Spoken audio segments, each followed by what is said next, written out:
আজকে আমি তোমাদের এঁচোড় রান্না করা দেখাবো। এতে পেঁয়াজ দেব না, পেঁয়াজ ছাড়া করব। কড়াতে আমি তেল দিয়ে দিয়েছি, তেল গরম হয়ে গেছে। এবার আলুগুলো ভাজতে দেবো।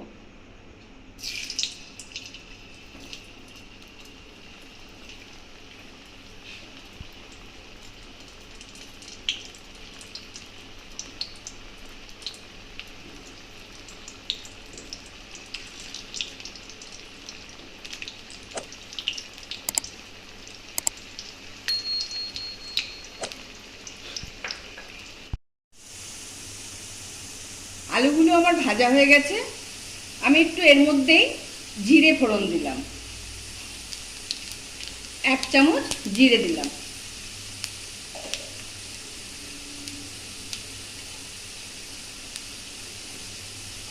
এরপর মশলাগুলো আমি ঢেলে দেবো। গ্যাসটা একটু আস্তে করে দিলাম।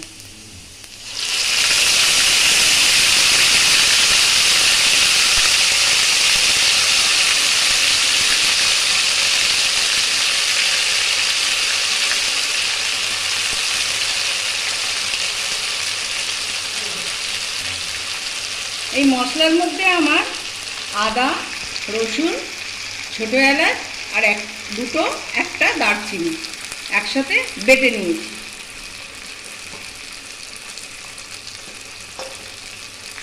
আর দিলাম 2 বড় টমেটো। এবার মশলাটাকে আমি একটু কষবো।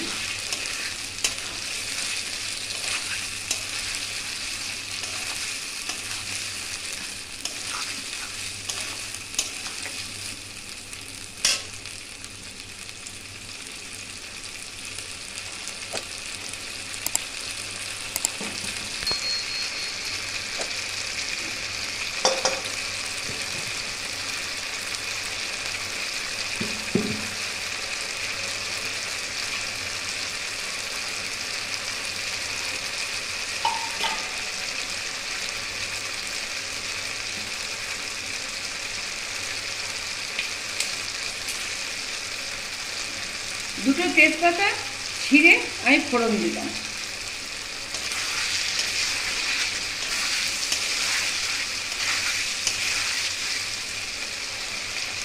এরপর ইঁচড়গুলো দিয়ে দেবো।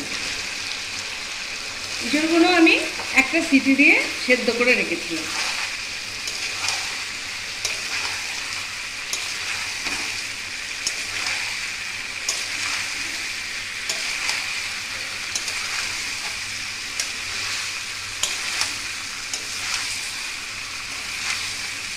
সামান্য একটু মশলা ধোয়া জল দেব।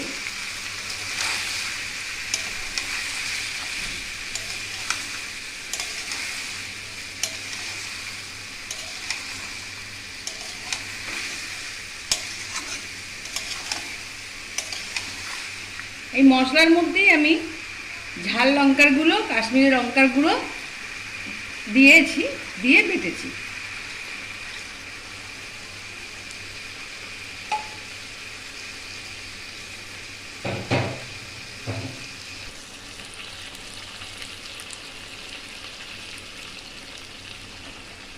এবার একটু নুন দেব। নুনটা তোমরা আন্দাজ মতন দিয়ে নিও। ঝাল নুন তোমরা তোমাদের নিজের আন্দাজ মতন দিয়ে নিও, যে যেরকম খাবে।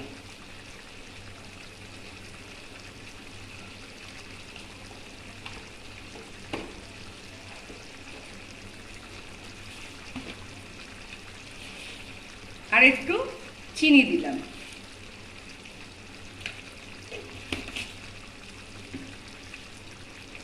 এবার আমি এটা কষাবো।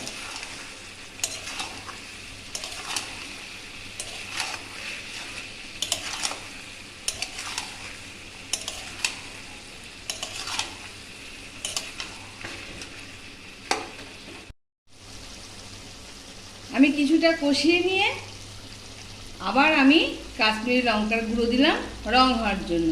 আর দিচ্ছি ধনে গুঁড়ো, 1 চামচ ধনে গুঁড়ো।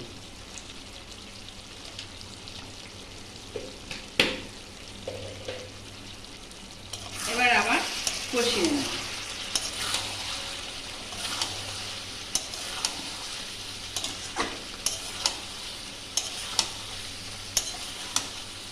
আমি একটু রং করার জন্য দিয়েছি কাশ্মীরি লঙ্কার গুঁড়োটা। তোমরা যদি মনে করো রঙের দরকার নেই তাহলে তোমরা কাশ্মীরি লঙ্কার গুঁড়োটা স্কিপ করে যেতে পারো।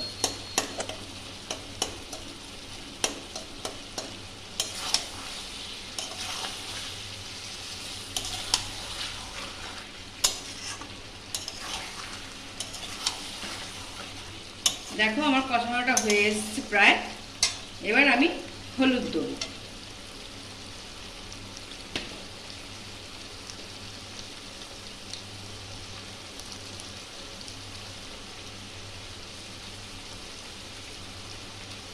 বাড়িতে চটপট করার মতন আমি করলাম। এতে আমি পেঁয়াজ রসুন, পেঁয়াজ, দুধ, দই কিছুই দিইনি। এইসব ছাড়াই আমি একটু রসুন দিয়ে করলাম।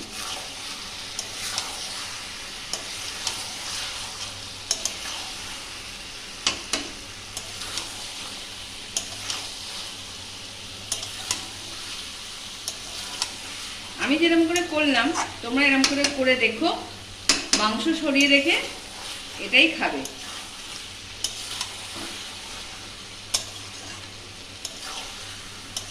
এবার আমি আন্দাজ মতন জল দিয়ে দেবো।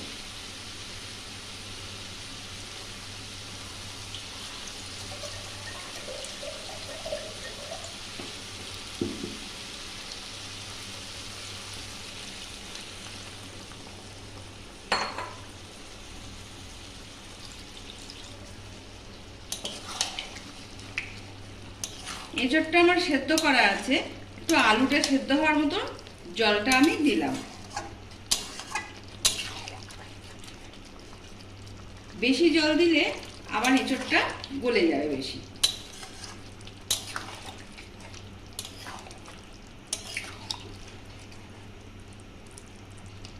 আলুটা আমার প্রায় সেদ্ধ হয়ে এসছে।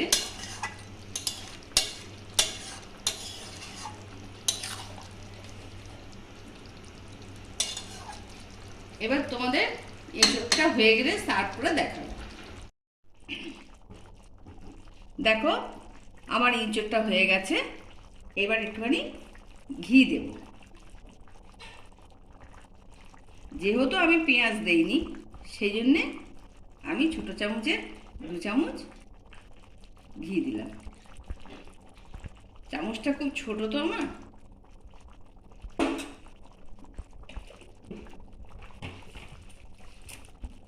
আর দেব গরম মশলা।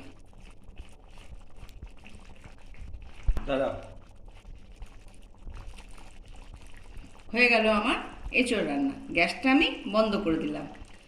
সার্ভ করে তোমাদের দেখাচ্ছি। গরম ভাতের সঙ্গে এঁচোড়ের কালিয়া আমি সার্ভ করে দিলাম। এই রেসিপিটা তোমাদের যদি ভালো লাগে তাহলে লাইক, শেয়ার, কমেন্ট করো। আর আমার চ্যানেলটাকে সাবস্ক্রাইব করতে ভুলো না। এরমভাবে রান্না করে খেয়ে দেখো, পেঁয়াজ ছাড়া গরম ভাতে খুব ভালো লাগবে।